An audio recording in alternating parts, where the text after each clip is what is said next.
恋しかったさえも君の匂いがした。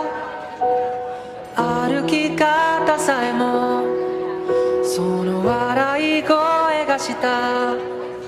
いつか消えてなくなる君のすべてをこの目に焼き付けておくことはもう権利なんかじゃない。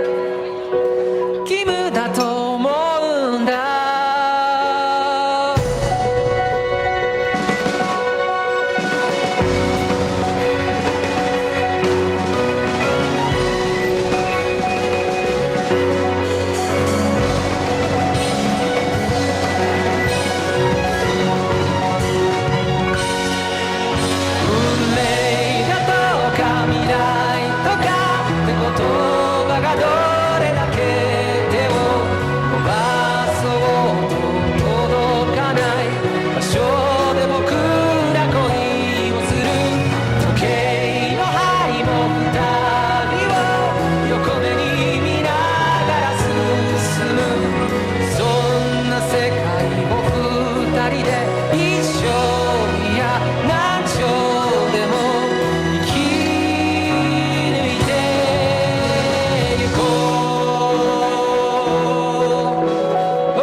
確かが叶うその言葉の目をもう見れなくなったのは一体いつからだろうか。何故だろうか。ああ雨の止むまさにその切れ場と虹の出発点終点とこの命果てる場所に何かがあるっていつも言い張っていた。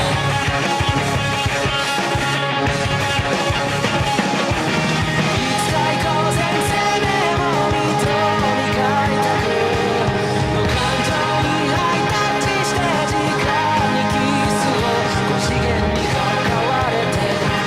「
Hi everyone, welcome to the 15th annual ExplorASIan. We hope you all got to take a chance to take pictures at the photo booth and look at the posters out in the reception area. Are you enjoying the food? Awesome, so before we get the show started, we'd like to quickly introduce ourselves. My name is Alyssa He. And my name's Vanessa Vu, and we're the co-chairs of Advocating Student Interests in Asia.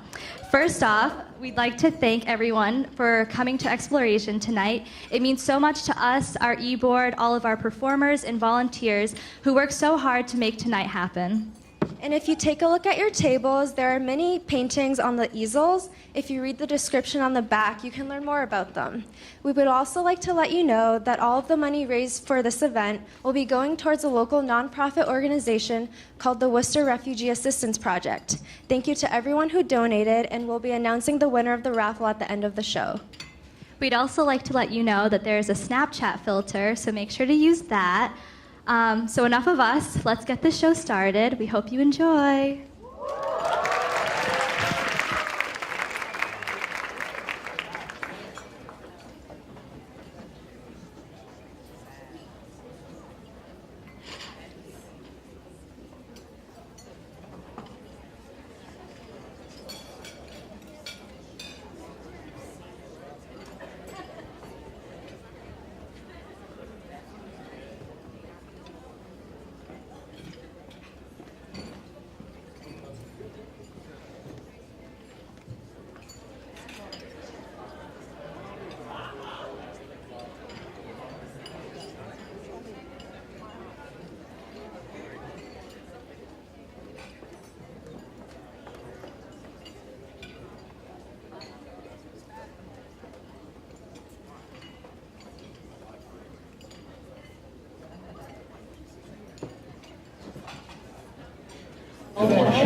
So how's that guy you were seeing a while ago?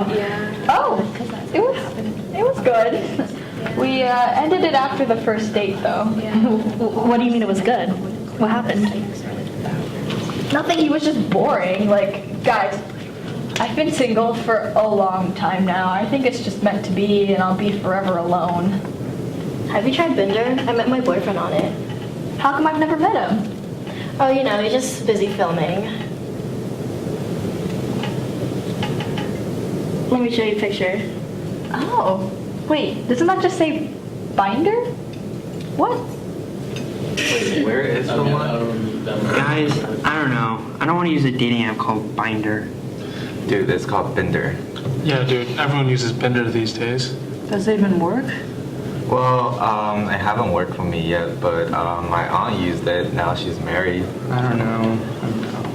I think for these kind of things, you just gotta like trust the process. Don't really rush it. But you know, if Binder doesn't work out for you, I know a matchmaker that you can see. Yeah.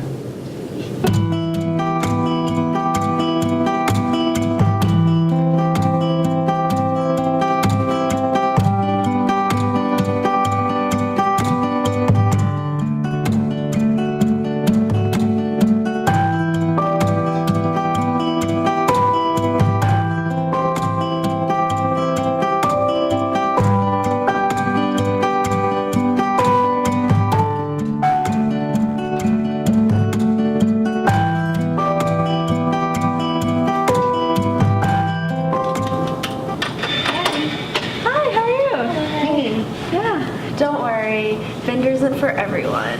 Let's try to see if this matchmaker can help. Wait, matchmaker still exists? Yeah, of course. Why do you think we're here?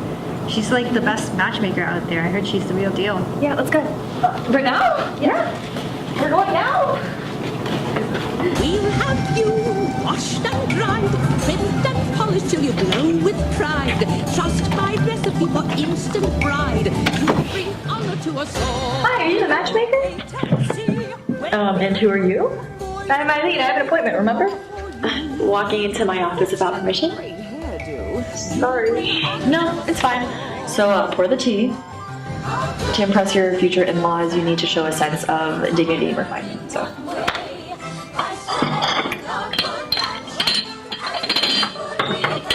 Am I supposed to drop it? Yeah. She's been in there for some time now. Are you sure you didn't find this matchmaker on some internet ad? Well, I think it's going well. Sorry, I'm a bit clumsy. I promise I will find you someone. Just promise me never to come back. Do you think she's doing okay in there? There's a lot of noise. How'd it go? It went well. Okay. It's okay. It's okay. Oh my god. Guys. He just texted back. What did he say? He said, hey, what's up? Oh my gosh, ask him how he's doing. Okay. No, don't do that. That's boring. Okay, I'll say this. Yo, guys, she's texting me. She said, nothing much. How about you, winky face? Dude, really? Yeah, dude, look. Dude, that winky face though, she's into you. You think so? You think so, guys? I mean, I send winky face all the time. It doesn't mean I'm into them. I mean, I don't know. It seems pretty good here. No? Nothing? Yeah, no. Okay, I'll just text her back. What should I say? Tell them we're hanging out. Yeah? Make sure to add in a RAR XD. No. No? Not the raw XD. No? No, give it to me. that's I know exactly what to say. The giraffe that someone cut his hair. Guys, he said, just studying. I can't wait to meet you. Oh my god, I can't wait to meet you. What do I say?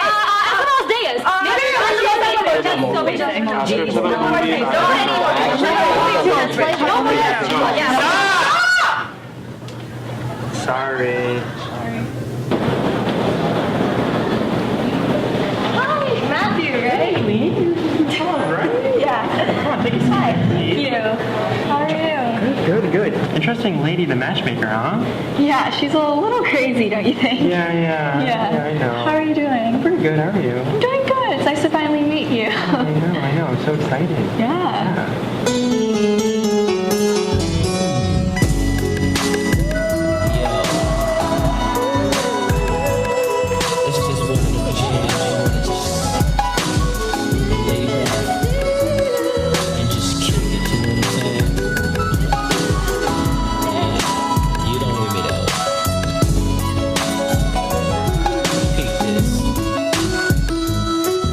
Every man wants a woman where him and her can just go hang. Just the two of them alone, doing their own thing. And every man wants a woman that can always keep them in the mood. And I'm that kind of girl, so this is what I tell my dude. I tell him to kick off your shoes and relax your feet, oh baby. Hey, do you want to go out for some pho this weekend? Yeah, but what's pho? It's okay. I only learned about it last year. You know what? There's actually a lot of things I don't know about Asian culture. Okay, well then let's start with what you know. Okay, egg rolls, takeout, chopsticks. That's as far as I got. Do you know anything not food related? No, I don't. But you know what? I probably learn a little bit more before I meet your parents. You know what? I have an idea. Let me look at something. Asian culture museums nearby. All right, let's see. There's actually one in Worcester. It closes at 10:30. Date night? Date night.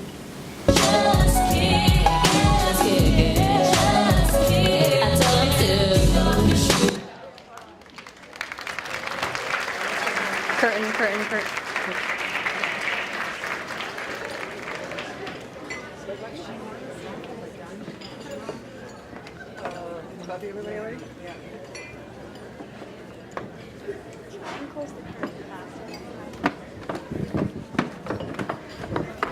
Wow, that was such a quick Uber from Holy Cross. Yeah. How come I've never heard of this museum before? Yeah, I know. It's so much nicer than the Worcester Art Museum. I know, right? Yeah. It's so big. Like, it's Hi huge. guys. Hi. Welcome to the Liu Museum. So tonight we're having a special date night event for all couples.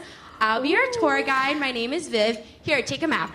Thank you. Of course. So as you can see on the map, we have a few special exhibitions displayed throughout the museum in preparation for Asian Awareness Month in May.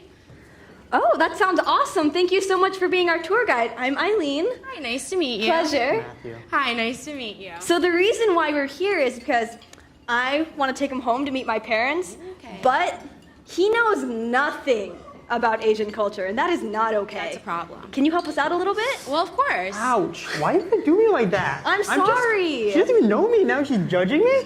It's okay. Okay. Maybe I'll, get a better idea of who you are at the end of the night, Okay. and then I can formulate another, idea on you. Yeah. That's fine. So our first exhibit that we have tonight is a traditional Chinese lion dance. Have you guys seen one of those Ooh, before? no. I have not. No? All right. Well, let me tell you a little bit about the history of them. So, according to traditional Chinese belief, the lion signifies courage, stability, and superiority. The lion dance is performed to chase away ghosts and evil spirits, and the dance has become a natural complement to the noise of firecrackers, since many of the evil spirits are afraid of loud noises. Therefore, the lion dance is a form of traditional dance in which performers mimic a lion's movement in a lion costume to bring good luck and fortune. This is usually performed during Chinese New Year and other Chinese traditional, cultural, and religious festivals. There are a variety of lion dances correlated to the different regions of Asia. And we have a special thing going on tonight. So when you're ready to see the exhibit, all you need to do is press this button. Can I press it? Yeah, go ahead. Right.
Wow, that was amazing. I know, right? Did you see how colorful they I were? know.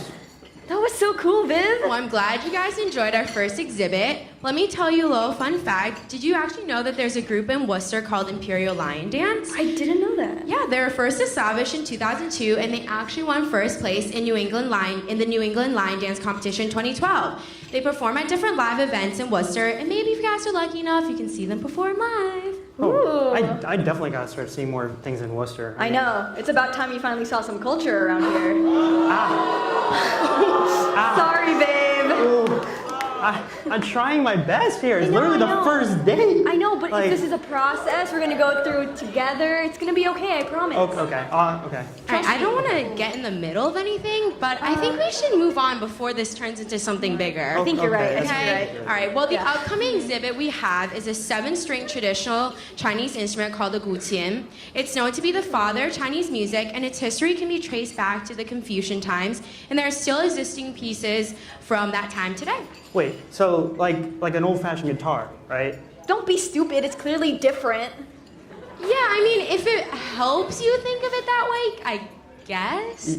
But I mean, all right, let's just move on from this conversation. It's getting a little awkward. So as you know, many of our exhibits have interactive components. So today we're going to listen to a particular song called Yangguan Sandia. It is among many other survived ancient songs and is actually one of my personal favorites. Ooh. And this song originated from the Tang Dynasty in China and is inspired by a poem written by the famous poet Wang Wei. And in this poem, Wang Wei expresses that he could never find a friend like him once he goes off to the West.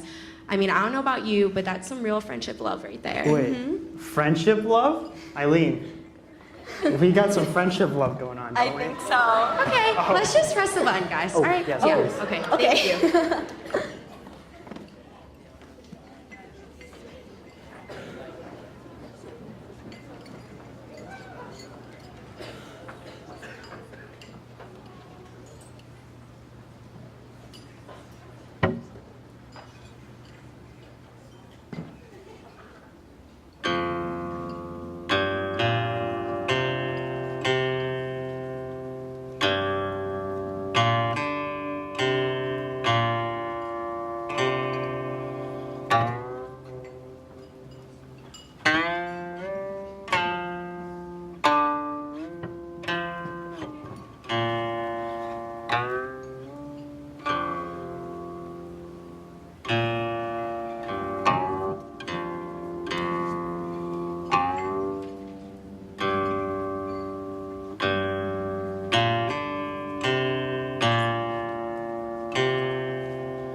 You know, Eileen, after seeing that, I think we're more than friendship love. Yeah? Yeah. I think we'll have to wait till after this date, though. I'm Okay, sorry. where are we off to next? All right, well, next we'll be approaching an exhibit about a famous Filipino spokesperson. His name is Von Alabado, and he goes around. I know, guys, let's get up for Von. He goes around and just proclaims any spoken word that he wants to. And if you click this button, you can hear him talk about his Asian American identity. Asian American identity? Yeah. I can definitely relate to that.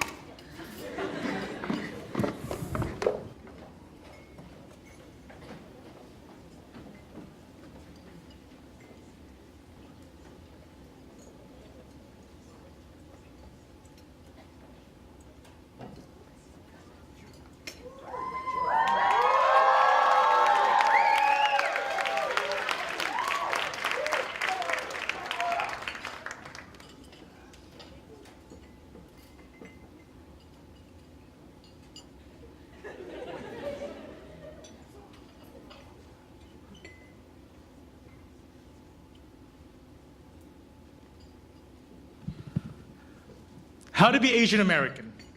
Page 1, welcome to America. Land up with the Asian immigrants. Land up where they send you, no choice. Land up with the others with cultures foreign to you, as you will be seen in a new country. You will try to assimilate, to forget, but yet no matter how hard you'll try, you'll be reminded you don't belong here. Page 2, do not speak Chinese. Japanese, Vietnamese, Filipino, Hindi, do not speak with an accent. English only. Your mouths have learned century-old languages from halfway around the world, yet it'll be condensed into a punchline made to impress the majority. It should be kept hidden inside to fester in the back of your tongues. They have room quarter of the earth, but not here. Page 3. The food of your country cannot be tolerated in public. You are nothing but chop suey, General Tso, pork fried rice. You are cheap labor. Fast service meant to satisfy the needs of everyone. So cover the spices in the kitchen. The smell of soy sauce and curry is a reminder to others that you exist. Your saffron and ginger adds a piece of you in the melting pot that you have little claim. America is a witch's cauldron that liquefies and dissolves the naive into something more new, more accepted, more like, not you. Page 4, prepare to see mask and shows amongst your God-given face. Prepare for exaggerated slanted eyes and buck-toothed smiles. You will learn to hate yourself. So learn to cover your eyes when you laugh and to smile with your mouth sealed. Your yellow skin is a color that will bring peril to the masses. It will bring exclusions and internments. You are nothing but a costume. You are Fu Manchu, Madame Butterfly, a fetish, a fantasy fit for a role that you cannot improvise. Be submissive like you've been taught and stay there. Page 5, disclaimer, I'm a clash of several different cultures. The leftovers of a colonial fight huddled in a corner. I am the product of the conquerors and the conquered, a bastard left to find oneself. Repeating the words my parents taught me, tiisan mo. Kaya mong mabuhay dito sa Amerika, pero huwag mong kalimutan na Pilipino ka rin. I am left wondering if those words will ring true. The struggles my parents made create a lost boy steering from the path they built. I am Mulan staring at the mirror, asking when will my reflection show who I am, only to get a figure in the shattered mirror. Bad luck for being brown. Welcome to America. Enjoy your stay.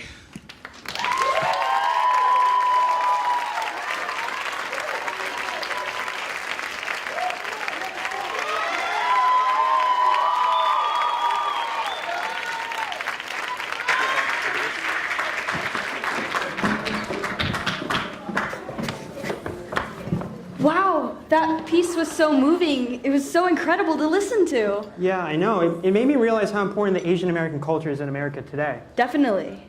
Well, speaking of identity, I have a question for you guys. Yeah. So what do you guys identify as? Because I personally identify as a Chinese American. I identify as a Filipino American. Yeah. I identify as American. Maybe we should go back to the family tree, try and find something. It's okay. Because I feel like I'm kind of... Yeah, I mean, maybe you'll find out something interesting about yourself, your family, and we can help you create an identity off of that? Okay, and maybe the next exhibit will also teach you more about other cultures and identities. How about that? Sounds good. What's next? Well, the next exhibit is a Balinese dance. It has been an important part of the Balinese culture that has been passed on from generation to generation.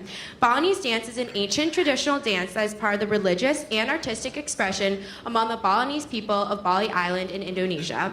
It is a dynamic, angular, and intensely expressive dance, and Balinese dancers express the stories of dance drama through the bodily gestures, including fingers, hands, head, and eyes. And most of the dances in Bali are also connected to Hindu rituals. Oh, okay. So, what particular dance are we seeing today? Great question, Eileen. Our interactive exhibit today will be presenting the Rirayuda dance created by Wayan Dibia in 1979. This piece takes its movement vocabulary from the male ritual dance of Barisan, depicting the agility and alertness of royal warriors. And the dancers hold spears to shield the public from enemy attack.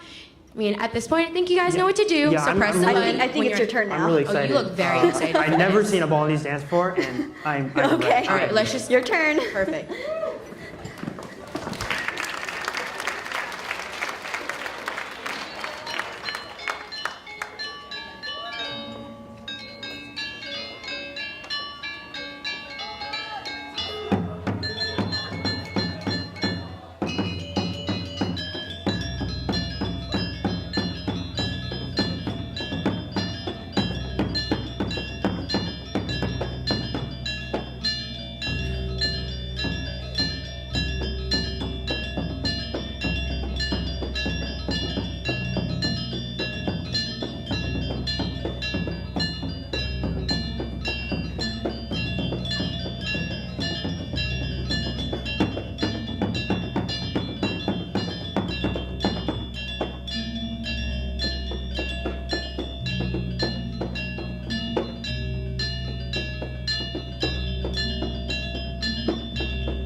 Wow, that was quite the dance. I know, right? Did you see their costumes? Yeah. So colorful and so intricate. And those instruments, unlike anything I've ever seen before. Well, I'm glad you guys enjoyed that exhibit, but Matt, I have a question. So, do you feel like you've learned enough about identities and cultures? I feel like I'm making progress, but I think I need a little bit of help. So maybe I'll head over to the good old gift shop and pick up some t-shirts and give it to whoever can help me. All right, perfect. Okay. So, how about this? We can grab the t-shirts and then you can go around and see who in the museum can give us a little bit more about what they identify as and why they think their identity is important to them. Yeah. All right, perfect. Sounds like a plan.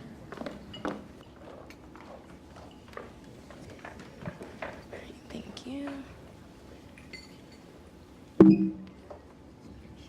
So where should I go off to? Good question. I'll Anywhere? go in the back. Anyone want to Anyone in the back? volunteer and share with us a little bit? I need a little help. There's so many people here at this museum. I don't even know where I want to go. I got one. All right. I'm gonna go first. Okay, you go first. You go All right, first. quick You go question. first. What do you identify as? Italian American, And why is that important to you? because my family's from Italy. Beautiful. All right, here you go. Here's an artifact from the museum. Okay, my turn, Viv. I'm gonna go first. I'm gonna go next. Here. So, what do you identify as? I identify as Pakistani American Ooh, so why is that important to you? because my dad is from Pakistan and it's really important to keep the culture and the ethnicity. That sounds amazing. Here, take an ancient artifact. All right, my turn, guys. So, can you please tell us what you identify as? I identify as Vietnamese and Chinese American. Okay, awesome. And why do you think that your identity is important to you? Because that's where my parents originated from, and I'm keeping the culture alive. Awesome, guys. Let's give her a round of applause. And here is also an ancient artifact for you. I think that went pretty well. What would you say, Matthew? Oh, it was definitely worth it. Definitely agree. I think the ancient artifacts were a hit, guys. Yeah, I know. I know. I think I want some too. Don't tell the museum. I actually kind of stole them. You what? I just picked them up. From which exhibit? I don't want to, because.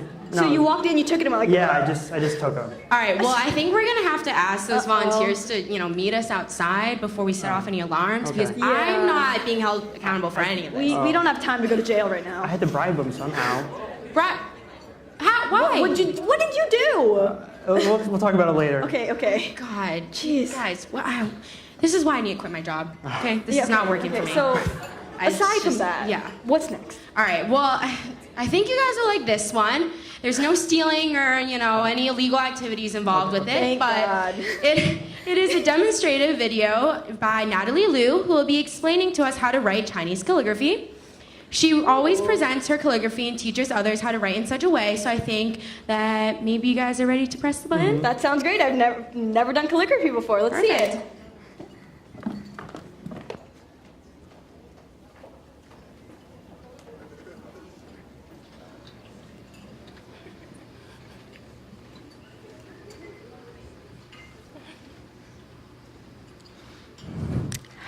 As you may know, the word calligraphy comes from ancient Greek meaning beautiful writing.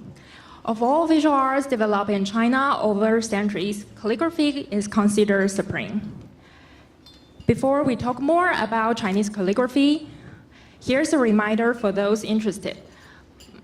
We'll prepare some practice sheets on the tables. Please feel free to take one. Let me do a quick survey. Does anyone know what these characters mean? This character, meaning love, may be familiar to you because it's a popular tattoo choice, right? If you are asked to read these characters, what direction should you read it in? Traditionally, Chinese, Japanese, and Korean are written vertically, in columns from top to bottom.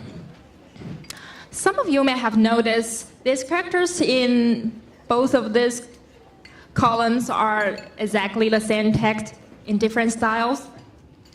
Both of the columns are 永恒的爱, meaning eternal love. Now I'm gonna play a video of myself writing 永恒的爱 in these two different styles.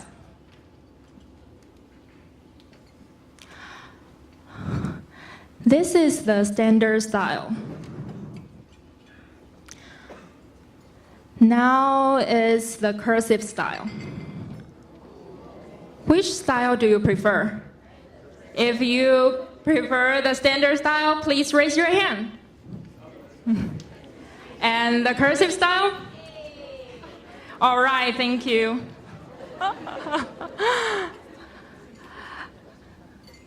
Sorry.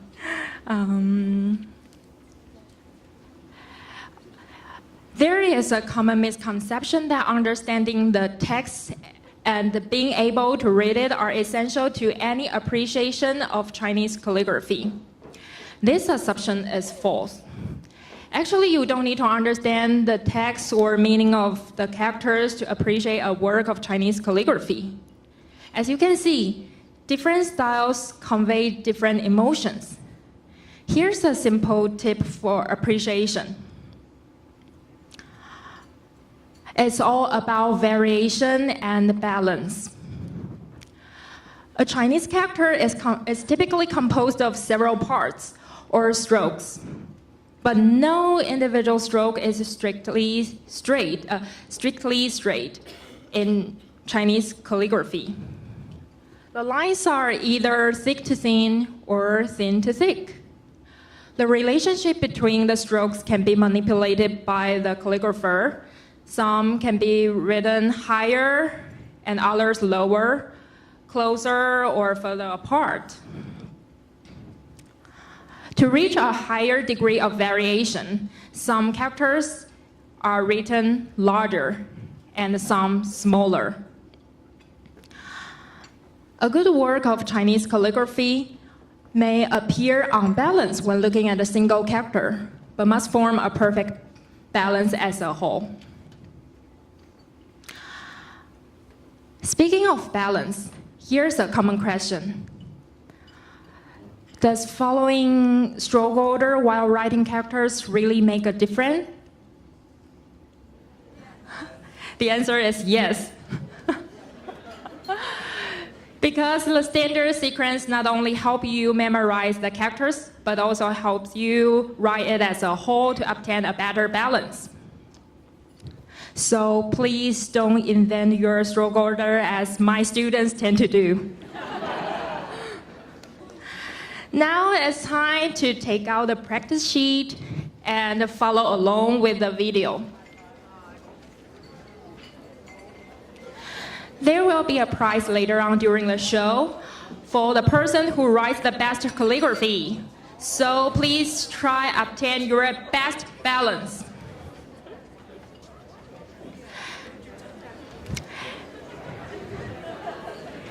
In fact, the character you are writing is a classic character for calligraphy practice because it contains 8 of the fundamental strokes.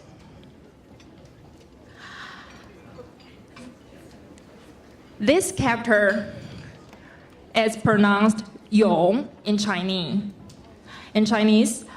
Meaning forever. So I hope all of you are forever blessed and enjoy this forever. Thank you.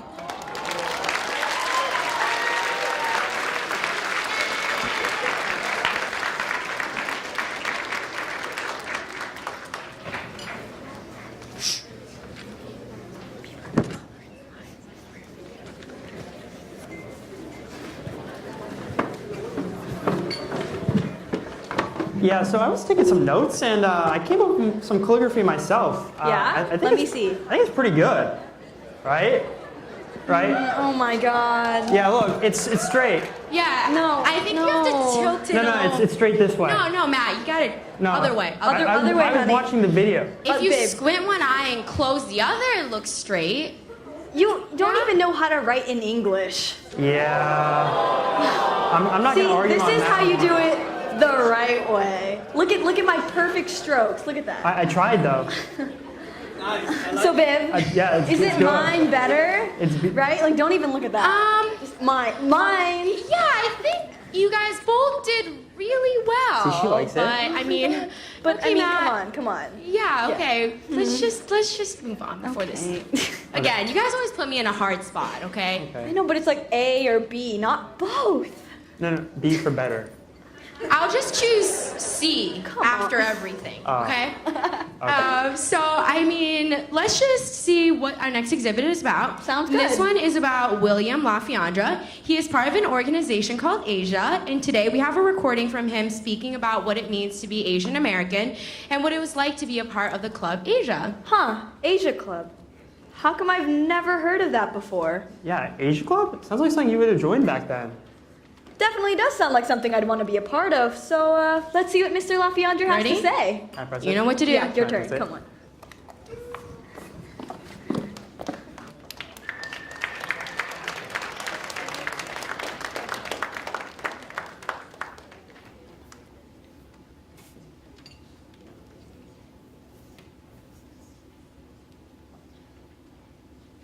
And now, the news. So before I continue, I'm just going to share a bad joke with you guys, so it's probably not going to... All right, anyways, here it goes. I'm friends with 25 letters of the alphabet, but I don't know why.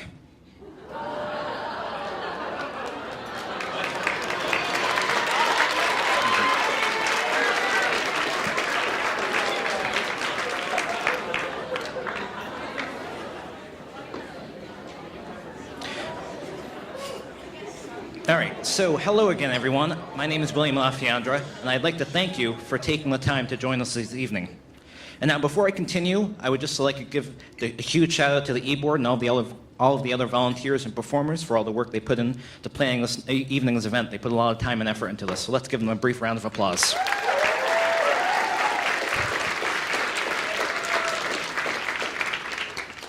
All right, so I was asked to speak to you all tonight about my experience with Asia, the club, and being an Asian American. And there are a few things that I realized while writing and rehearsing this. First, if you don't already know me, I'm a very boring person.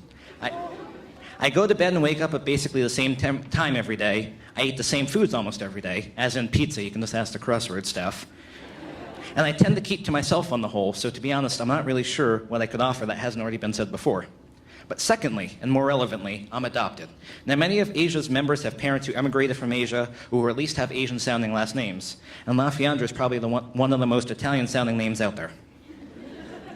So fun fact, a little bit of trivia for you. LaFiandra means the Flander in Italian, Flanders being the northern province in Belgium. So really, I'm William the Belgian, which isn't really Asian now, is it?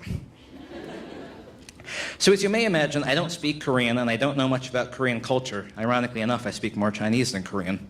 But anyways, I thought I could at least share a little bit of my story with you all here tonight. So I was born in Seoul, South Korea, July 27, 1998, as Neo Woo Hun, and lived there for only about 7 months before being adopted and moving to a small town named Woodstock, Connecticut, where the cows outnumber the people. Growing up, I never really understood what it meant to be adopted. I would ask my parents from time to time, but really, adoption is a concept that many adults don't fully comprehend, so there was no way I was going to fully understand the complexity of the matter when I was in elementary school. And as one of the few non-white students at my elementary school, I was asked questions occasionally like, where are you from? Are you Japanese? Are you Chinese? So this question would always stick with me, and to be honest, I didn't know how to respond at first. So I would start replying that I'm Korean, but really I thought of myself as American and didn't know why it was I looked different or why it even mattered.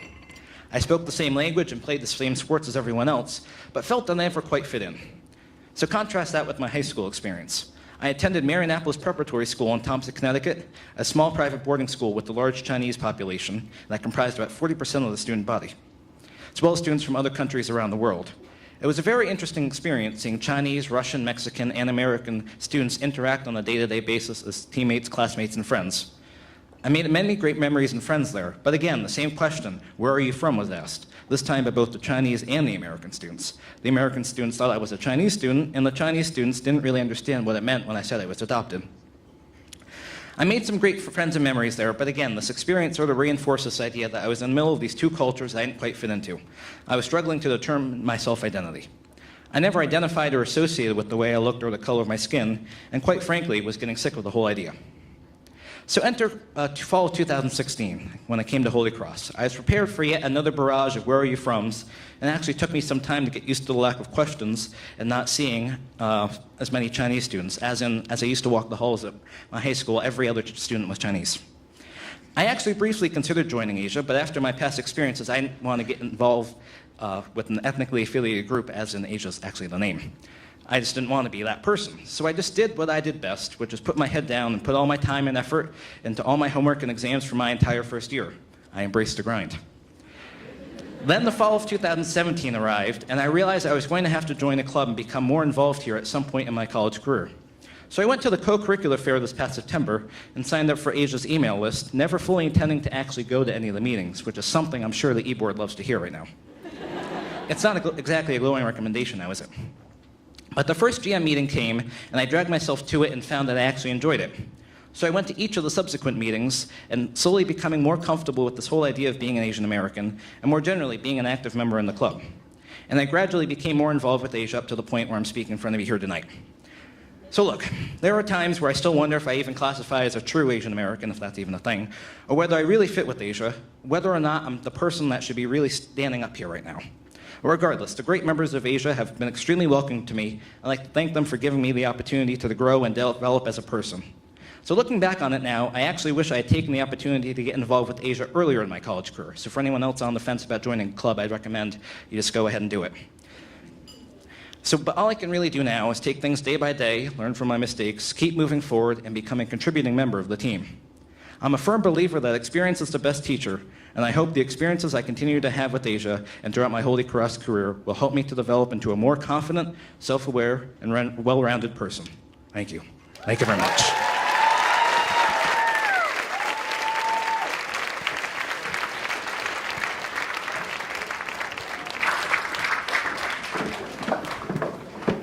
Wow, that guy really knows how to speak. His words are so moving. I definitely agree.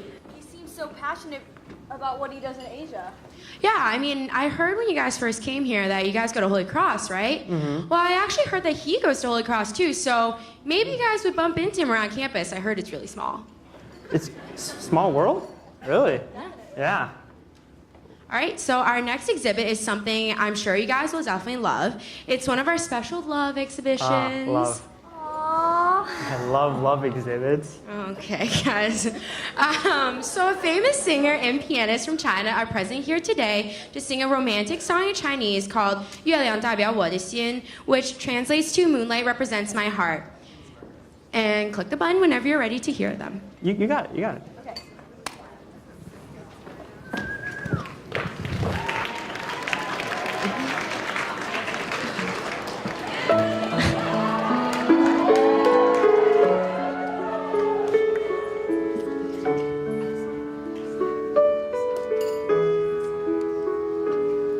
你问我爱你有多深，我爱你有几分？我的情也真，我的爱也真，月亮代表我的心。你问我爱你有多深？我爱你有几分？我的情不移，我的爱不变，月亮代表我的心。轻轻的一个吻，已经打动我的心。深深的一段情，叫我思念到如今。你问我爱你有多深，我爱你有几分？你去想一想，你去看一看，月亮代表我的心。轻轻的一个吻，已经打动我深的一段情，叫我思念到如今。你问我爱你有多深，我爱你有几分？你去想一想，你去看一看，月亮代表我的心。你去想一想，你去看一看，月亮代表我的心。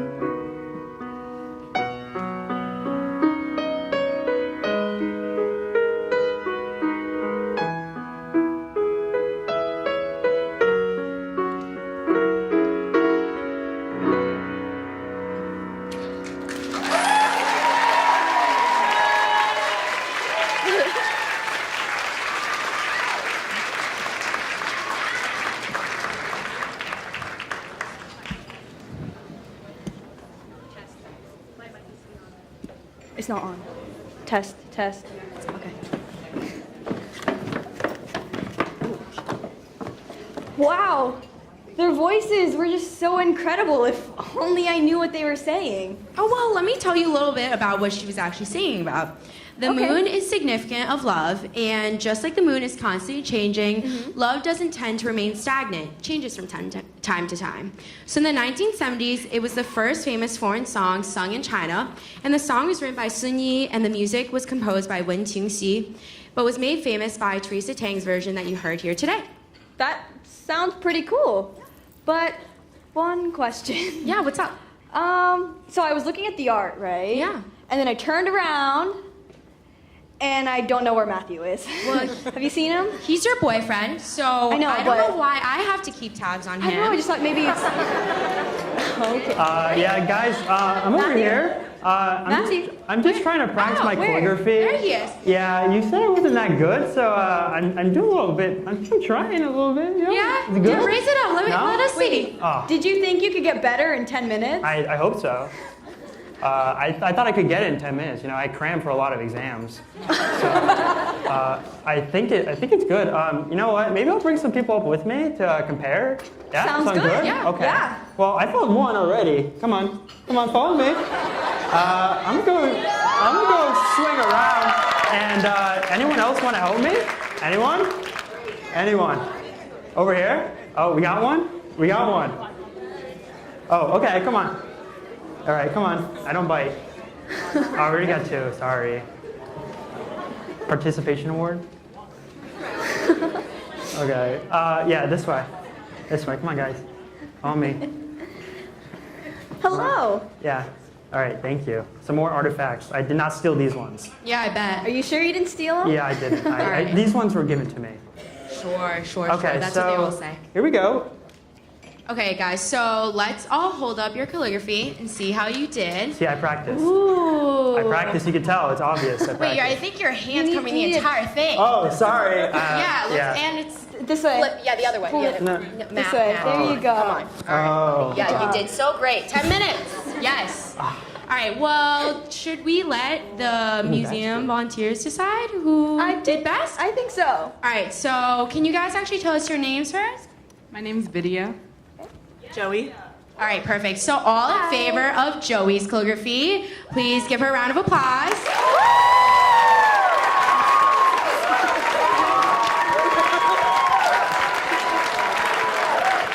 Okay, and all in favor of Vidya's.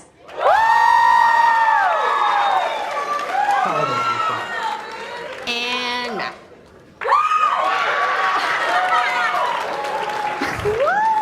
Got a decent round of applause there. I'm surprised. I know. I guess 10 minutes does work for you, buddy. All right, well, who do you think got the loudest amount of cheers? I don't know, that's hard. Definitely not Matt. I don't think No. We can just like hide him. Yeah, It's not sorry, important. guys. Definitely one of these two. What does everybody think? Well, how about we give them both a prize I for think they both deserve perfect. one. All right, yeah? Yeah. So Okay. here's one for you. I didn't steal it, trust me. Okay. And then the police won't come after you. Okay. So yeah, Thank you. Thank you. Let's give a round of applause to Joe and Video, guys. So Viv, what's next? Yeah, so our next exhibit is the Chinese hammered dulcimer. It arrived in China through the Silk Road and has 4.5 octaves and is not only capable of playing traditional Chinese pieces, but Western pieces as well. In this interactive exhibit, you will hear a girl named Shirley Wang play The Swan by Saint-Saëns, a French composer. He originally composed this piece for the cello, but Shirley will be playing a translated version suited for the dulcimer tonight. It is rare and difficult for Western songs to be played on a traditional dulcimer, so we hope you all can be respectful and listen quietly to this beautiful piece. And I think you deserve to press the button this time. Sorry, Matt. Okay. Thank you.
She was so graceful when she played. That was incredible. Yeah, I don't know if she does it. I know. It must have taken years to master something like that with that many strings. Yeah, definitely not like playing the banjo or the guitar.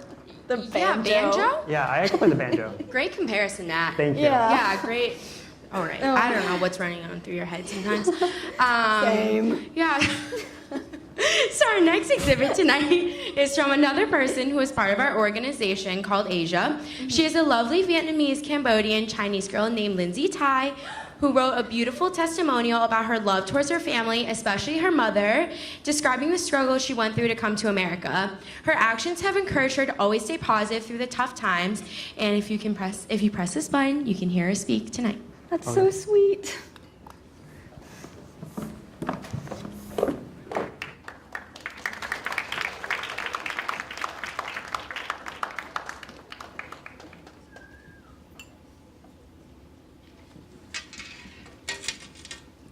How does one define family?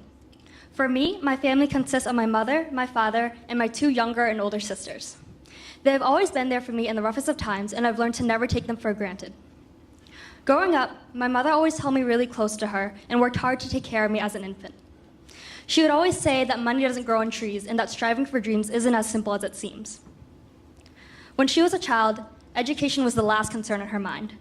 Being of Chinese descent and living in Cambodia, she tried to understand why terrifying men with guns and ammunition invaded her house, forcing her family to flee their home.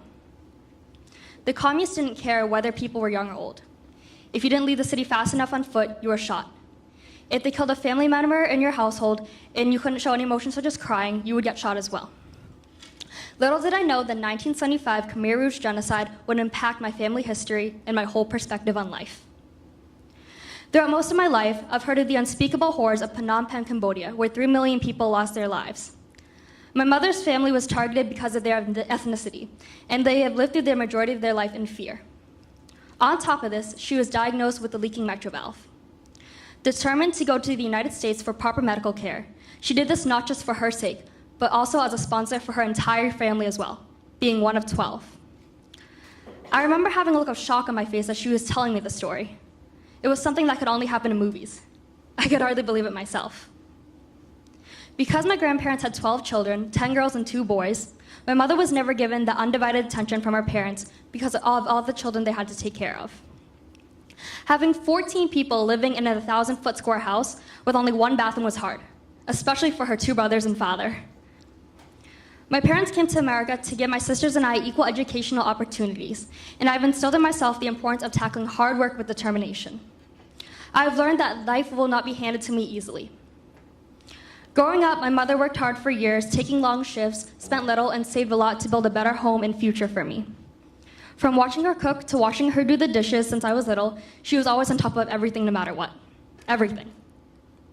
Because of her, education is a very important part of my life that I must always be on top of and always take seriously. I've never missed a day of school since the 1st grade.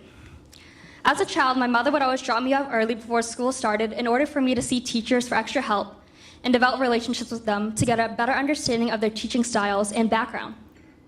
Since the beginning of 2nd grade, I saw the value of hard work in all of my subjects. One in particular was spelling. We had spelling bee quizzes every Friday, so I would always learn and practice the words as early as Sunday night. My mother would say the words to me while blow drying her hair, and I would always write them on her bedroom floor, and I would always make 3 different lists to hang in the bathroom, bedroom, and kitchen. And I saw the list everywhere I went. She put in the effort to learn the spelling words herself as well, because it was one of the ways she could develop her English skills. With one of the words delicious, which she pronounced delicious, she would pronounce my favorite type of foods, which is all food. She would always try to use these words in sentences throughout the week, and always enjoyed listening to the way I read at night, letting me pick out my favorite book at Tufts Library that was perfect for the season or holiday. All my mother ever wanted to do was to give me a better, brighter, worry-free, war-free future. Everything she did not obtain while growing up. Every time she would pick me up at the end of school, she would always ask how my day was. Her motherly instincts would sense that something was wrong. She didn't ask for anything more or less, but just a simple answer to ask how I was doing. That's all she ever wanted. Last summer, I had never seen so much fear in her eyes and the tiredness in my mother's face as we found out she had to undergo heart surgery. While nervously shaking in her gurney at the hospital before the process, the doctor came into the room. As my sisters and I were comforting her about to go into the surgery room, my mother whispered to us in Vietnamese, "Take care of yourselves," as the nurse slowly pushed her away. I didn't know if this was going to be the last time I ever saw her again, or if something went wrong with her heart. Even to near poor health, she always took care of anybody else, and she never stopped caring about others and would always put my sisters and I in front of herself no matter what. This is what I found what truly defines family. As a family, we go through difficult yet impossible times together, but we eventually get through it together. Little did I know my family would grow stronger from there. Although my mother's past story in Cambodia is still hard for her to tell today, she believed I was truly mature enough to understand and learn from her experience. Even though my mother never had the opportunity to finish high school or go to college due to the war, her dream is to see me graduate from college with a diploma in my hand. And what is my dream? My dream is to see the pride and joy in my mother's face when I receive my college diploma, to let her know that all her hard work has finally paid off, to show her that I've truly understood the meaning of hard work that is ingrained in me and will be forever throughout the rest of my life. Like any typical son or daughter, I don't always agree with my parents, but I do always respect them, especially now that I know what my mother went through to give me what I have. Because of Asia, I am fortunate enough to call them my second family. If it wasn't for them, I wouldn't be able to give this testimonial today. They made me realize that Holy Cross was a place that I could call home for the next 3 years.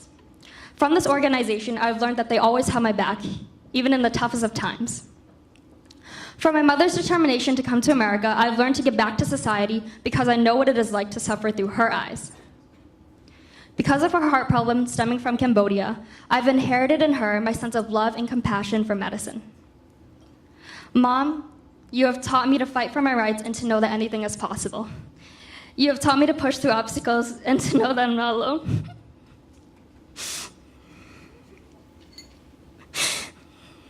Thanks to you, I've learned to be myself and to not be afraid and to know, to live life to the fullest of extent and to know and to dance like no one is watching. From you, I'm truly proud to have learned to become this well-rounded individual, and I'm so proud to be called your daughter. Thank you very much. No, my microphone.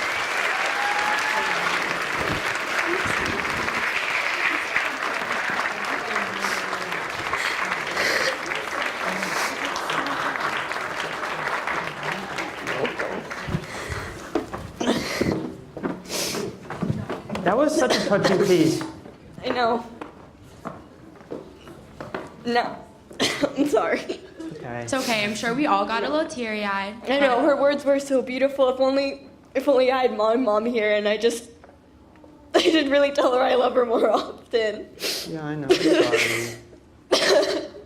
I'm sorry. All right, so before we all start crying even more, I'm sorry, guys. We're gonna have to move on to the next exhibit. Sounds good. All right, so since you just experienced how one Asian girl shows her love towards her mom, this is a short video of different ways Asian families say I love you to their children. It's a very cute exhibit we have here, filmed by people around Asia saying I love you to their parents. Whenever you're ready, just press the play button.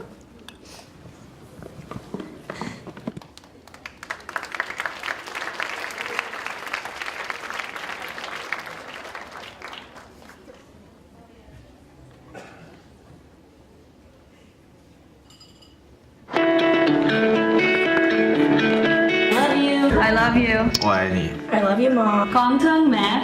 I love you.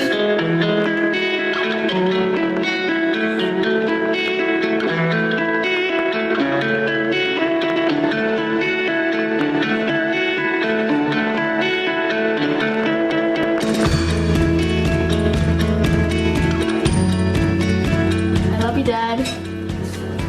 I love you. I love you too. What? I love you. Love you too. Okay. I love you. I love you. Con thương mẹ. Hey, mẹ thương con. I love you, Mom. I love you, anh ghê. What? I love you. I love you more. 冇嘢，就係想同你講I love you。點解？Because I love you. 快了。I love you. I love you too. I love you, Jeffrey. I love you. Love you too. Con thông bá. Con khỏe không? Tin con nhiều. I love you too. 我爱你。啊，我爱你。谢谢。哎呀，这个好。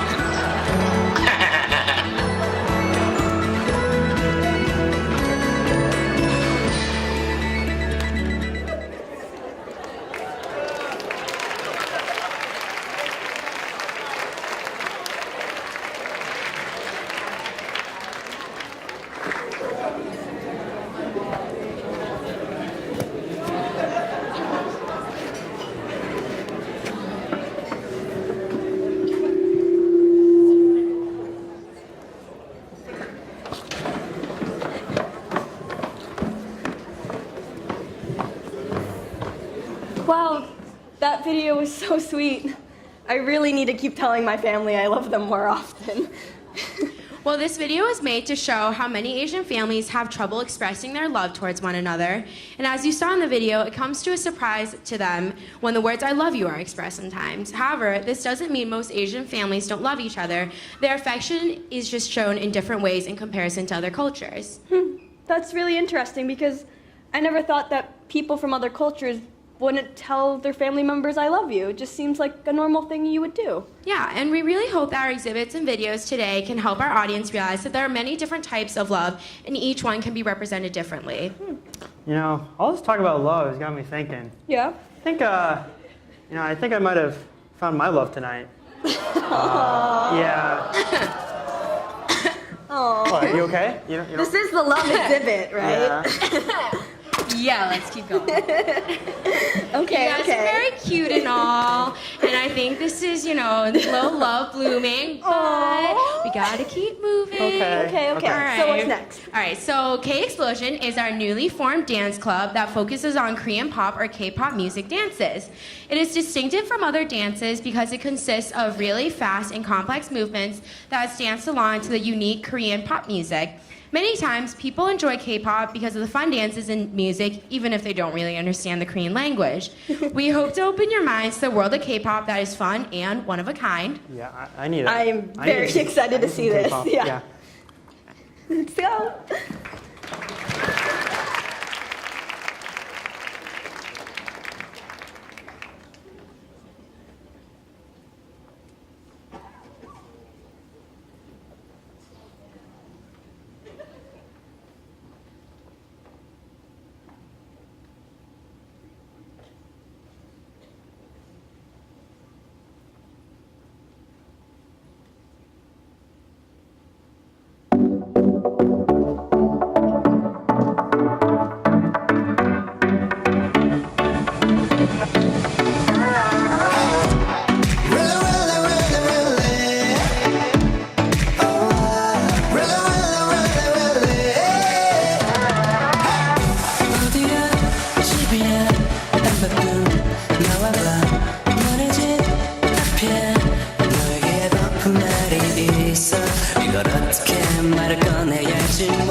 널 좋아해 내 맘을 믿어줘 oh 널 좋아해 내 맘을 받아줘 넌 나 어때 네가 좋아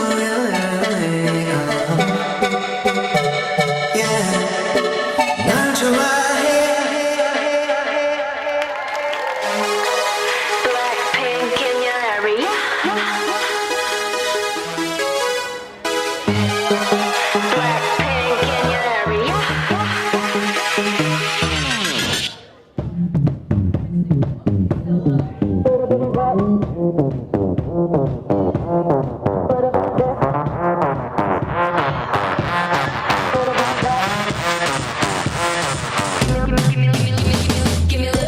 넌 뭔데 자꾸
Wow, they were amazing, Eileen. Look, I know. look. I can do it too. Stop. No, they want to see it. They want to see this. Babe, we're in public. No, they like it. Stop! You can't keep doing that! You can't keep doing that! Okay, I'm sorry. I'm sorry. You can't show anybody that. But they wanted to see it. Nobody wants to see it. Okay, fine. Where's Viv? Yeah, where is Viv? I don't know. Hello, everyone. Hope you're enjoying your time here at the Liu Museum. We are currently having from the famous master Anthony Leung on floor 2. His special performance will focus on luck and intuition. We have to go see him. I know. Like, right now? Yes, but wait. What? Why do you need luck when you already have me? Oh, you're right. You're right. I don't need any luck. I'm so lucky. I know. Come on, let's go. No, you gotta read the description on him. Oh yeah, you're right. Let's see. It says Anthony has performed for a variety of audience, from corporate leaders to celebrities, and has been featured in numerous media platforms such as BBC Radio, Sky News, Shields Gazette, Evening Chronicles, and several online blogs. So using techniques of mind reading and hypnosis, he will teach everyone how to use their intuition and luck. What are we waiting for? Let's go. Come on, Eileen. You're crazy.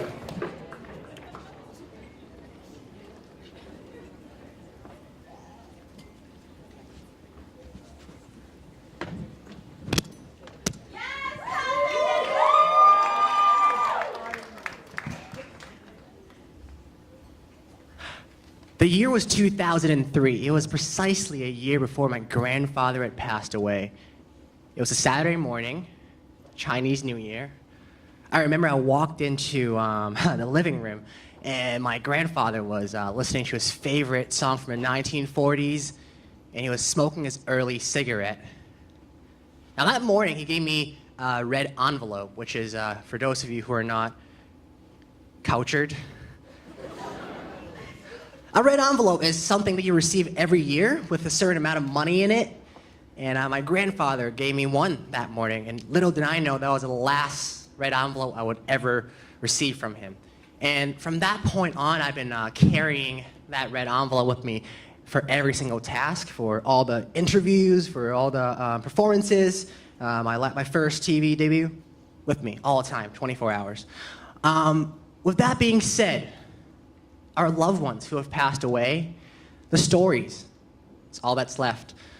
Those gifts that you receive from him or her become so much more sacred. Now for you, this might just be like a piece of red paper surrounding another piece of paper, but for me, this is all my life.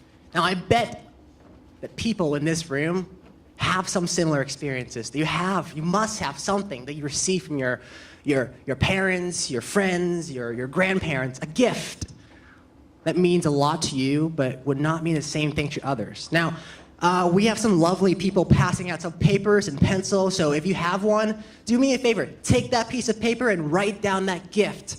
If you want to provide some extra information, like that person's name, the time, the location, some special thing about that day, go ahead, please, put that information in. The more information that is, the better. But if you don't, and you just want to write down tennis racket, that's also fine. All right, so I'll give you a bit of time while I listen to my grandfather's favorite song from the 1940s. So DJ, music please. Awesome,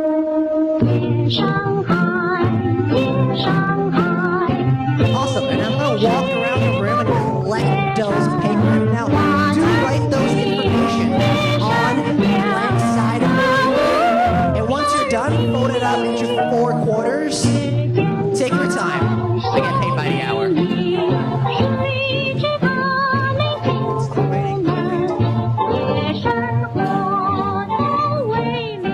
Hey guys, yours is blank, bro. I see you. Good, we got one, first one, just pop it in, awesome. We got anyone here, no? They're still thinking, that's awesome. Thinking is good, it's very much encouraged in a mind reading show. Good, you're writing something? Anyone here? Oh! Awesome, thank you very much. Hey, try and throw it in the box and see if you can make it. It's fine. Oh, almost. Yeah, you're right. You're not that good at basketball. One more time. Second chance. Okay. In. Nothing but net. Anyone here? Hello. I must bow to this table. It's important, people. VIP. It's Vanessa's parents. Good. More. I'm going to go in the back of the room because I know that you guys... Fold it neatly, please. I won't take it if I... Try and put a pencil in the paper? Are you crazy? That's a weapon. Awesome. Origami on point. Awesome. I'll take more from here. Yes. Nice. Take one. Oh, wow. No. Because I know you. Oh, wow. Intercept. I got more from the back room. Yes. What's up? He's got you. Lies. I'll take like two more. Thank you very much. Yeah, that's perfect. Awesome. One more. Oh, good. Thank you. I'll take, that table was so desperate. They're like, their arms are like dislocating and stuff. But that's not, good. Awesome. So, with that being said, one more. Perfect, thank you very much. With that being said, I have about 20 different pieces of paper here. I'm gonna need 4 people. Now, those 4 people, here's your task. Let's just give you an example. How about you? Yes, here's your task. If I'm gonna come near you, you go to extend your right hand, shove it in the box, and take a piece of paper out. This is yours. Just, if you have a piece of paper, read the information and try and be that person. Is that clear? Awesome, so I'm gonna take one from this table. Why don't you take one? Real quick, just take a look at the information, quickly memorize it. Let's do one more from this table. You're avoiding my eye contact, so I have to pick you. So take one and just memorize the content. One more in the center table. How about you? Yes, just take a look at that piece of paper, quickly memorize that information. Got it? Good, just pop it in the box. And stand up for me. Awesome, where's my second person? Good, pop it in the box and just stand up for me. Good, I got a few more. Who's the other one? Good, pop it in the box. Do I have one more? Almost forgot you. Because you weren't looking at me, that's a problem. You're like, maybe if I don't look at him, he won't get me. Good, so I have 1, 2, 3, 4, 4 people. Here is the task. I want you guys to really try and be that person and try and see that gift and try and feel how that person felt. Now close your eyes, put your hands by the side. Good, and take a deep breath in and out. Awesome. And don't react to me, all right, until I tell you to sit down.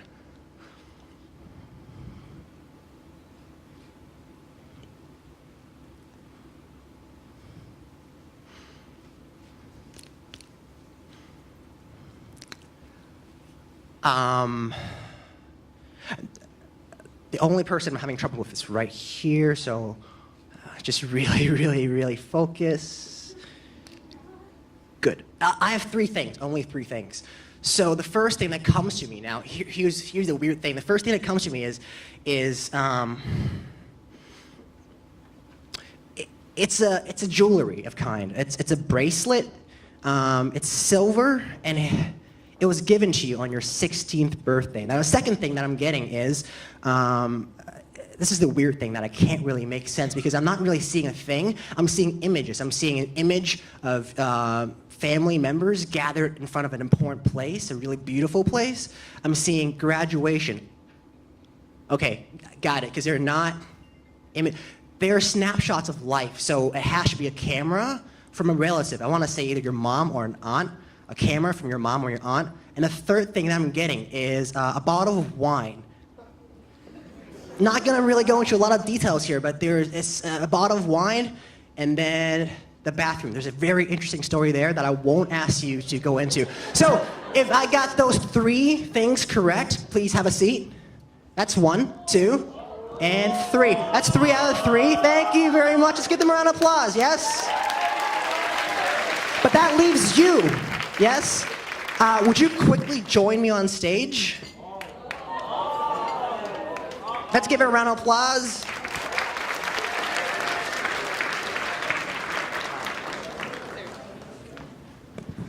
Awesome. Why don't you just quickly tell everybody your name? My name's Osiris. Okay. Cool. That's a cool name. That's my mother's name. No, it's not my mother's name. The reason why I didn't go into detail with yours because I feel like there's more of a story there, correct? Yes. Yes, there is more, something very beautiful that's happening. So what I want you to do is you be that character, right? So whatever that gift is becomes your gift. That thing that happened to that person is now what has happened to you before. Is that fine? Awesome. So just quickly give me your hand for a second. Awesome. Just really, really concentrate on that particular memory. Good. So something similar has happened to you. Interesting. Really focus on. Okay. So there was another person in this memory. There was a guy, correct? Yes. You are not as nervous with that person as you would because it's not the first time you've met this person. No. It's more like it's a date. We know that. So it's either a second or third date. Yes, I would say third. Yeah. Okay. Just really focus on that memory. Now here's a tricky part because that person gave you something. But there's something more beautiful going on. I think that you were out in your mind, you were outside of that person. That person gave you, I want to say like a flower, like a rose. Yeah. And suddenly you look up and you were in shock because it's something, it's like snowing, yes? Correct. Is there a name that you can focus on? That person's name, yeah? So really look at me for a second. Good. Think of a letter in the middle. It's a vowel. A-E-I-O-U. A-E. It's an. I want to say an O. You think of an O? Yeah. Good. Look at me. I want to say Tom. Is it Tom? Yes. Is that the name? Yeah, it's Tom. Good. Let's give her a round of applause and send her back. Thank you very much. Good. So that was a bit of a warm-up for me, but I want to bring you back to my main story here. My main story is this. I carry this envelope with me for good luck, right? So I want to really briefly explain what luck is. So I would love to have the help of an audience member, preferably a lady who considers themselves a person who do not have much luck or have tough time making tough choices, have a hard time making tough choices. So if you think that you're that person, let me see your hand for a second.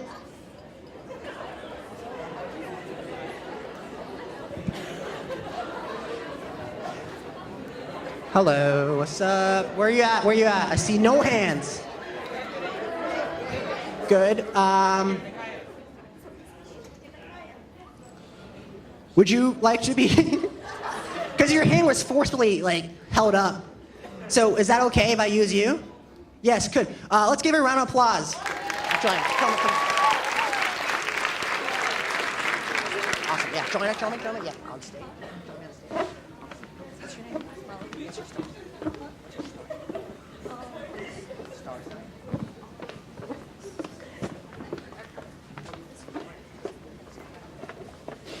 Awesome. So let everyone here know your name. Ollie. Good. So I do have a game to play with you. So this is a game that I should play with my friend Evans. It is called Which Hand. Here's a little gift for you. It's my grandfather's envelope. Is there any way safe that you can hold on to? Do you have any pockets? Listen, I'm gonna turn around. You do whatever you have to, all right? So it's really important you keep it safe. Awesome, good. We applaud your novelty thinking. Very good. Anyways, so me and my friend Evans would play this game where we would hide things behind our back and would guess which hand is it in. It's called Which Hand. Would play with rocks, coins, and sometimes my mother's diamond ring. The only time I've lost is my mother's diamond ring. So if you drove past Hong Kong and you see a ring, my mom's. Call me, please. Here is the exact ball that I used with Evans many moons ago. So here's a game. you're going to put it behind your back. Good, face me. And you're going to put it in either hand, left or right. It doesn't matter, you only have 2 choices. So once you have made up your mind, take it back out, both hands, like, cool. I want to separate your hands for a second. And here's where every one of you can help me out. So just to give you a better sense of focus, I would love everyone here to name some celebrities at once. Come on, 1, 2, 3, go. Just name any celebrity that comes to your mind. Come, go, go, go, go. Good, so I hear Brad Pitt and...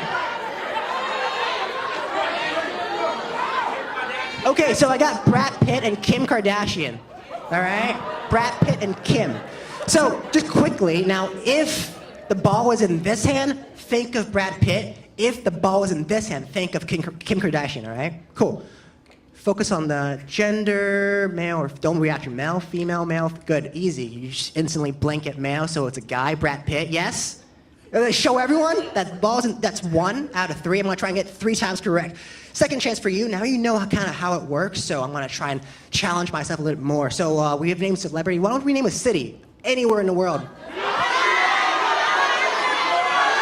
Good. So I hear Boston and Paris. Yes, good. That's it. Boston, Paris. Take your hands back out. If the ball is in this hand, think of Paris. If the ball is in this hand, think of Boston. Is that cool? All right. Think really. Why don't you focus on like scenery or like food? You're thinking of like a dish that's cold. I don't know what it is, but you've had it before a few years ago. I want to say Paris. You're thinking of Paris and the ball is in this hand. Show everyone again. That's 2 out of 3. Last chance for you to try and trick me. So I'm gonna try and add a bit more of a challenge for me. So last round, $20. If you can win, $20. For you, it might not be a lot, but for the people in the back, that's a lot of money. All right. So let's do an animal. Let's just shout out an animal. Quick. Okay, I got penguin and monkey. Penguin, monkey. Take it back out. Let's do this. If the ball is in this hand, think of a penguin. If the ball is in this hand, think of a monkey, all right? Good, $20. That's a lot of money for the people in the back. Try and really trick me. Penguin, monkey, penguin, monkey, penguin, monkey. I want to say it's a penguin. No. Good. It's a monkey. It's in this hand, yes? Show everyone. Last time, that's 3 out of 3. Let's give her a round of applause. So, hold on to that, because what I've just shown you is a demonstration of how I would train my luck. Now, there is a reason why I'm showing you this, because in a minute, you're going to be making a similar kind of play of choice, but with a much dire consequences. Now, I'll show you. Can we have the curtains, please? The most anti-dramatic curtain I've seen in my life. Good, so why don't you join me on this seat right here, and this is your mic. You try and speak into the mic. Hi. Okay. Good. Very soft voice of hi. Like that. Awesome. So here is what I'm about to show you. Now, for the audience, it's going to be really clear what's about to happen. For you, it's going to be kind of confusing. In fact, you're going to be left out of the loop as much as possible. While you still have your sight, which is a weird sentence, and it'll make sense for you later on, I do want to show you something. No, not this, yeah.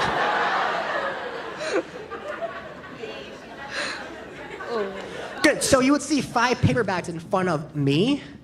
Each of this paper bag actually has something inside to hold its weight down. It is a wooden block, nothing really special, but here's an interesting point for you, because from now on you're going to be left out with no information. So, is it okay if I quickly blindfold you? I guess. Guys, come on. This is college. Holy cross.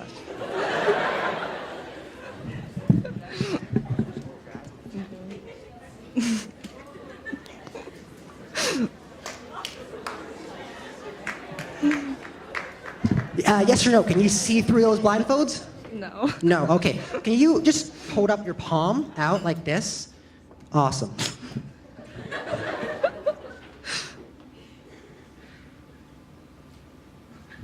Can you feel this?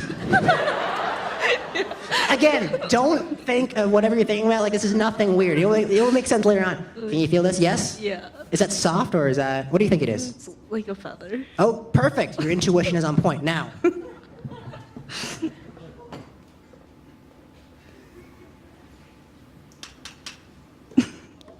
Again, very important for you not to suddenly smash down your hand, all right? Oh no. Yes or no, is that sharp? A little bit. Okay, good. It's a 4-inch nail I bought from Home Depot. Will not be a part of this, I swear. So you can put your hand down. Wait.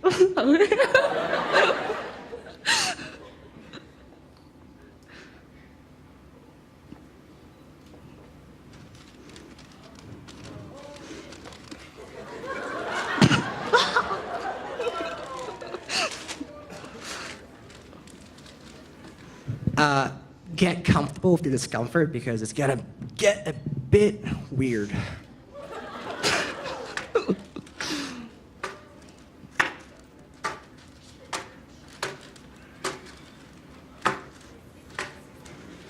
I know that there's gonna be a few of you who's really, really smart, so I'm gonna excuse this for a second, guys. I'm gonna turn around, I'm gonna mix it up like this, so you're left with a weird, awkward image of a girl being blindfolded and a guy turning his back on a stage, just so no one can keep track where the bag is. Awesome. So, is it Molly? Yeah. Molly. Cool. Anytime that you feel, and truly, truly, again, don't question yourself, believe in your gut feeling, and really, really believe in the luck that my grandfather gave me, all right? In that envelope, which is currently secured. I'm going to do some really, I'm going to wave my hand across something. It doesn't really matter. You don't have to know. You say stop whenever you feel like it, all right? Okay.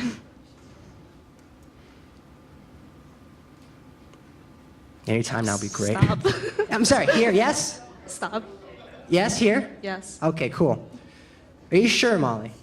Yes. Are you nervous? A little bit. Me too. It's fine, don't take it out, don't take off your blindfold, it's fine, it's fine. Oh my god. Oh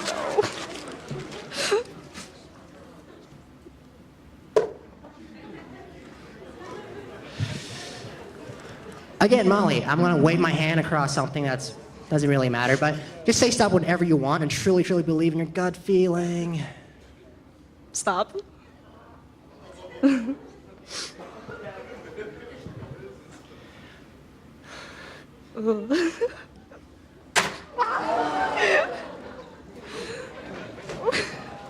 You're doing great, you're doing great.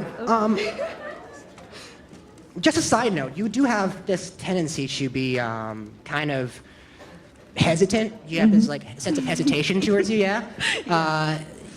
You have a hard time making tough choices. That's a very typical trait of someone who's born in September. You are born in September, correct? Yeah, I am. That's very cool, that's very cool. So why don't you just don't second guess. Again, it's very important you not to second guess or hear other people's opinion and truly just believe in your gut feeling. Now, I'm gonna do the same thing again and you say stop whenever you want. Stop.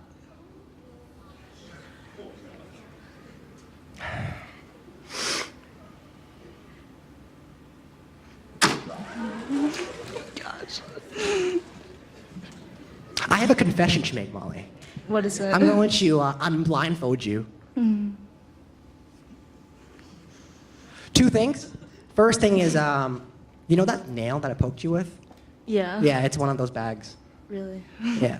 The second thing is very calm. It says, I've been there before. The second thing is this. That envelope that I gave you, yeah? I have never met my grandfather. That luck doesn't exist. What I'm trying to tell you is this, Molly, is that true luck exists within ourselves. We don't need some kind of lucky totem to put our confidence in. In fact, if you actually put more confidence in your gut feeling, your intuition, you would find just as much success as you would with a lucky envelope. In fact, you've gotten to this point of 5 different bags being empty and 1 nail. You've gotten to this point of 2, 50-50, which means I could either get myself hurt or I'll be fine. It's up to you. With that new knowledge in mind, Molly, This one or this one? Which one would you say stop on? The second one. This one? Yeah. This is the one that you deem safe? I think it's not safe. You think it's not safe? Yeah. I'm glad I checked. So you're saying I should put my hand here? Yeah. Okay. Okay.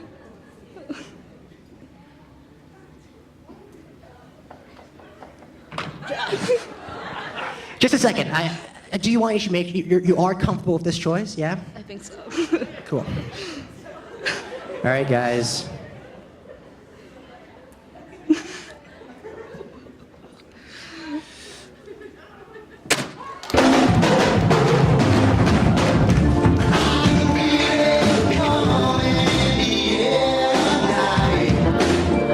Molly, I'm glad you didn't pick this one because if you did, this would have been my hand. Thank you very much. Let's give Molly a round of applause and send her back.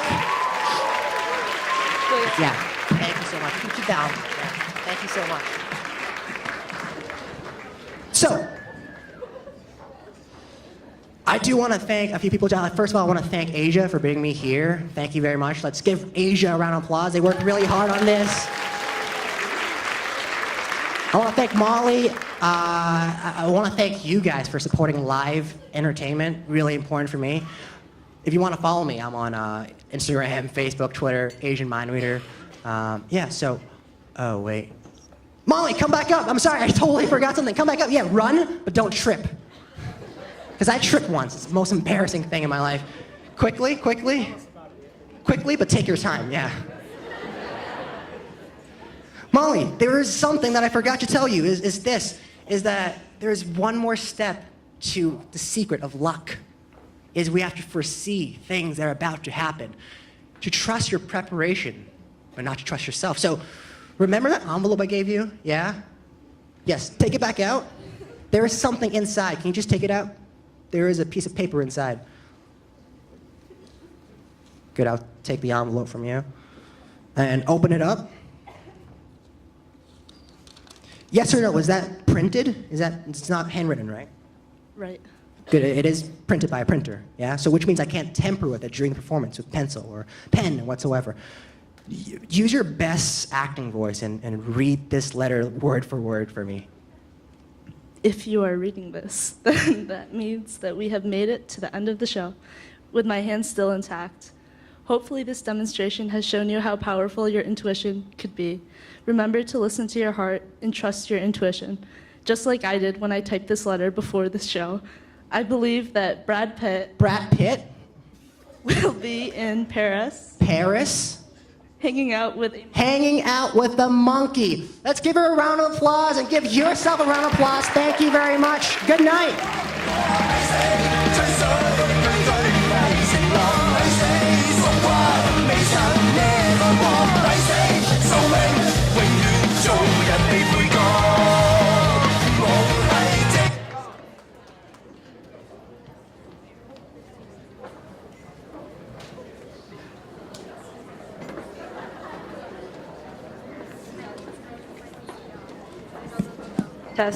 Test.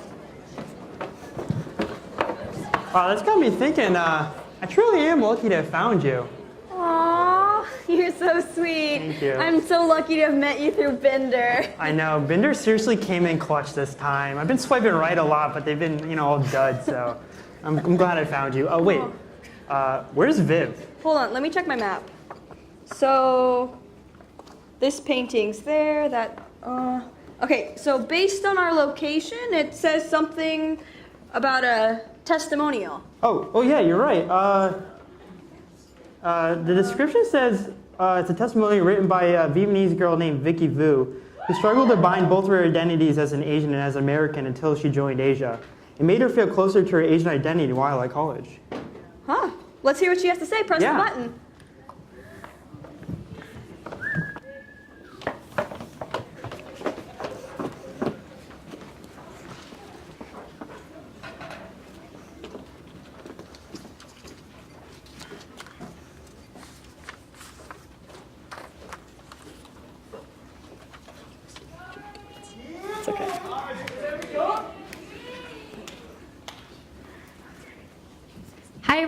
everyone.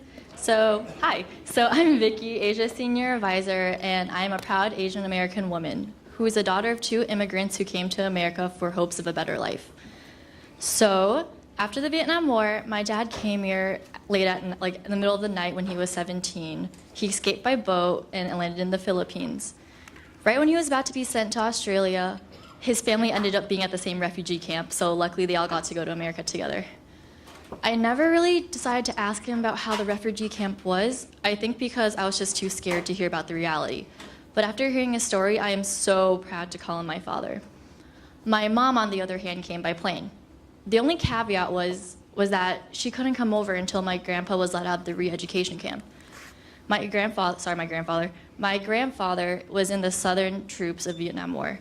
And after they lost, he had to go to labor camp where he contracted lung cancer. But don't worry, he's alive today. He's still chilling. Fun fact, he's a giant Pats fan for any Pats fans out there. But that's right. Thanks, guys. But most importantly, I'm the favorite grandchild, confirmed, so that's all that really matters. Anyways, to wrap that all up, my parents met at West Hartford, Connecticut, where they met. That's where I was born and raised, and I'm proof of their love today. So let's talk about West Hartford. It's predominantly white, and just for you guys, I actually looked up the stats. Y'all ready? It is 79.6% white. Yeah. It's 6.3% African American, 0.2% Native American, 9.8% Latinx, and a whopping 7.4% Asian. Solid. So to top that all off, I've been blessed enough to go to private school since the age of 4. So I was either the only Asian kid in the class, or I was maybe one of 5 kids. Funny story, one of my close friends that I met in kindergarten, when he first saw me, he thought my name was Mulan. I mean, favorite Disney character, but my name wasn't Mulan, obviously. And I asked him why one day, and he goes, well, you were the only Asian girl and first Asian girl I've ever met, and that was the only reference I had. So that's how West Hartford is. Anyway, I ended up being ashamed of being Asian at times for a lot of different reasons. 1, I looked different. 2, my culture was different. And 3, my first language was different. I remember going to Vietnamese school from ages 6 to 16, and there's this one phrase that was drilled in my head over and over and over again. Con là người Việt Nam. And this translates to, I am Vietnamese. But really, I was kind of living a life of Con là người Việt Nam, sau 2 giờ chiều và cuối tuần, which means I am Vietnamese after 2 p.m. and on the weekends. Because that's not when I was in school. So, fast forward to Holy Cross when I was at the Club Extravaganza, and I kind of spy Asia's booth all the way over there thinking, nah, I'm not joining an Asian club. No, I don't need to do that. I don't need to be an Asian kid joining an Asian club to make friends. Now, this is my 3rd year on Asia e-board, and I'm senior advisor, so you can see that it completely flipped. Asia is not just a club to me, it's an inspiration daily. It taught me that you can be Asian and American at the same time and not be ashamed of it. Holy Cross fostered a passion in me to look my own Asian American identity. For example, sophomore year, I was in an English class, and we had to make a random blog about any kind of theme we wanted. If you guys know me personally, you would know there was a 99.9999% chance I would have talked about food. I really love food. But for some odd reason, I decided to talk about my Asian American experience and how I felt about every interaction I had. Fast forward to senior year now, when I'm taking an Asian American Studies course when I really didn't need the extra credit. I just wanted to learn more about myself, my identity, and my peers. And I don't feel ashamed at all talking about my experiences. So, if you can see, I've come a really, really long way from where I was before. Because of my experience, I learned diversity is such a beautiful thing. I mean, everyone, look at the paintings on your tables. When an artist paints, he or she usually doesn't use one single color. He or she uses an array of beautiful colors to make that one perfect picture. And I'm slowly realizing that I'm turning into the picture I want to be. I am the red of my passions. I am the blue of my parents' struggles. I am the purple of Holy Cross Crusaders. Go Holy Cross! But most importantly, I am the yellow the yellow of the hopes and dreams that my parents instilled in me. And before I end, I want to say 2 things. 1, I am proud to be an Asian American. And 2, before I say goodbye, Con là người Việt Nam. And this time, I mean it. Thank you, guys.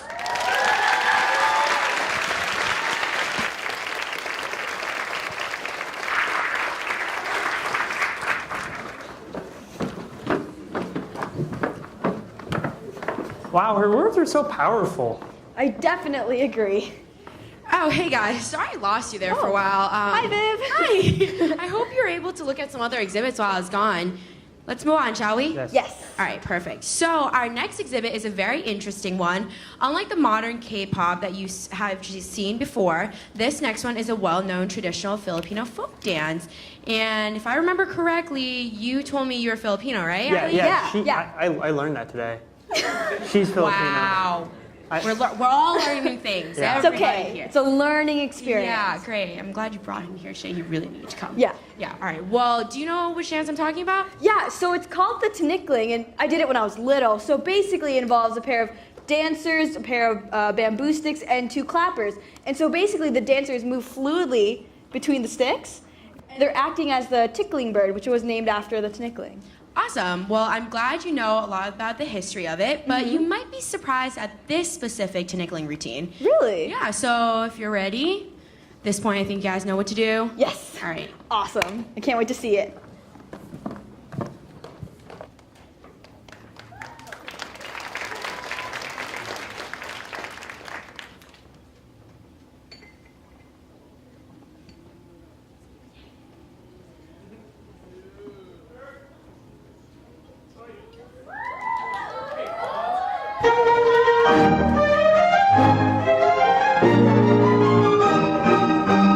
Tayo magsayaw, irog ko ng tinikling, tulad ng sayaw ng lolo't lola natin.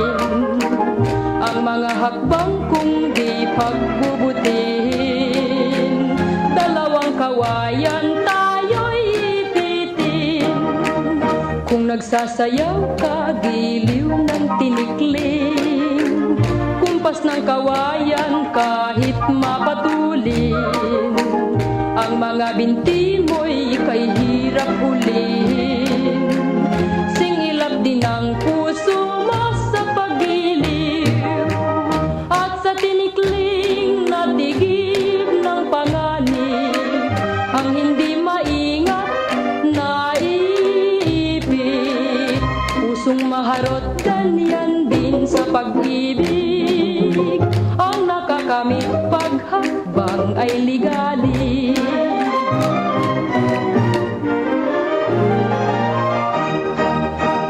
Ang nagsasayaw ay napapahalakhak sa mga kawayang kay ingay ng lagpak, habang kasabay ang tugtog at palakpak. Ang nanonood man ay napapaindak.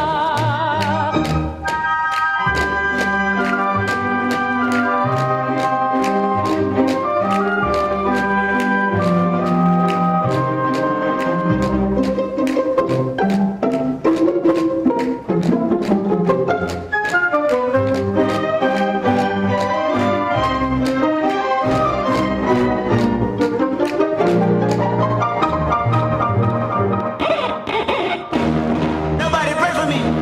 It been a day for me. Yeah. Hey, I remember syrup sandwiches and crime allowances, finessing on them with some counterfeits, but now I'm counting this. Parmesan with my accountant lips. In fact, I'm down in this. You say with my boo, they taste like Kool-Aid for the analyst. AM to the PM, PM to the AM phone. Eat up your per diem, you just gotta hate them phone. My left stroke just went viral. Soprano C, we like to keep it on the high note. There's levels to it, you and I know. Tell them be humble. Sit down. Be humble. Sit down. Be humble. Sit down. Be humble. Sit down. Be humble. Sit down. Be humble. Sit down. Be humble.